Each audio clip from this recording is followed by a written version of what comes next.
यूं तो लव जिहाद को लेकर कई राज्यों में कानून बन चुका है। 5-5 साल तक की सजा का भी प्रावधान कर दिया गया है। लेकिन एक सनसनीखेज मामला सामने आया है।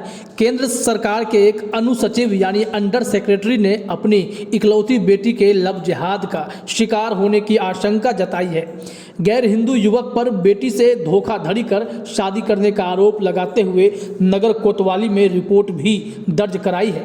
मुकदमे में दिल्ली के खन्ना मार्केट के आर्य समाज मंदिर ट्रस्ट के पदाधिकारियों और गाजियाबाद के छोटी बजरिया स्थित वैदिक हिंदू सभा को भी आरोपित बनाया है, जिसकी ओर से उनकी बेटी और आरोपी युवक की शादी का प्रमाण पत्र जारी किया गया है। पीड़िता की मां ने बताया है कि 2016 में बेटी यूक्रेन से MBBS कर लौटी और आगे की पढ़ाई के लिए कोचिंग के साथ इंटर्नशिप करने लगी।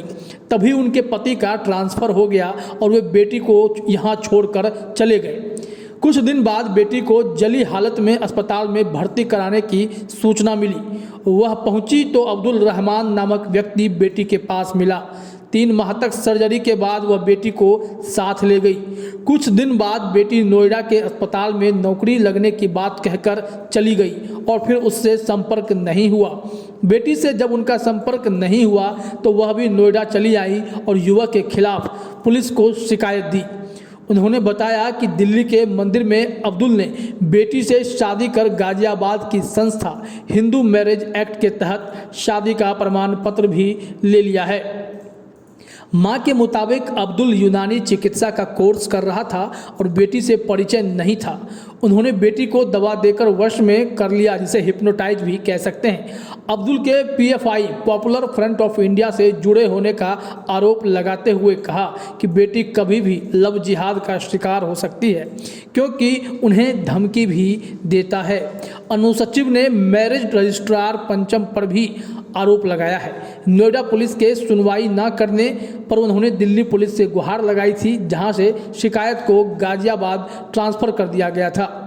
वरिष्ठ अधिवक्ता विष्णु कुमार गुप्ता ने बताया कि हिंदू मैरिज एक्ट में अलग अलग धर्म के व्यक्तियों की शादी का पंजीकरण के लिए DM दोनों के अभिभावकों की सहमति से संस्तुति देते हैं। वहीं CO कोतवाली स्वतंत्र सिंह ने बताया कि शिकायत के आधार पर धोखाधड़ी में केस दर्ज कर लिया गया है। विवेचना में जो तथ्य प्रकाश में आएंगे उनके आधार पर आगे की कार्रवाई करेंगे।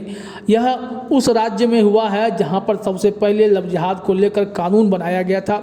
उत्तर प्रदेश में यह कानून काफ़ी प्रभावी है और बताया जाता है कि इसमें कोई भी लव जिहाद कानून का उल्लंघन करता है तो उन्हें कड़ी से कड़ी सजा दी जाती है। लेकिन अब मामला गाजियाबाद में IS अफसर के फैमिली पर ही आ रखा है। अब ऐसी स्थिति में सरकार क्या करेगी, कानून क्या करता है, इस पर नज़र बनी रहेगी।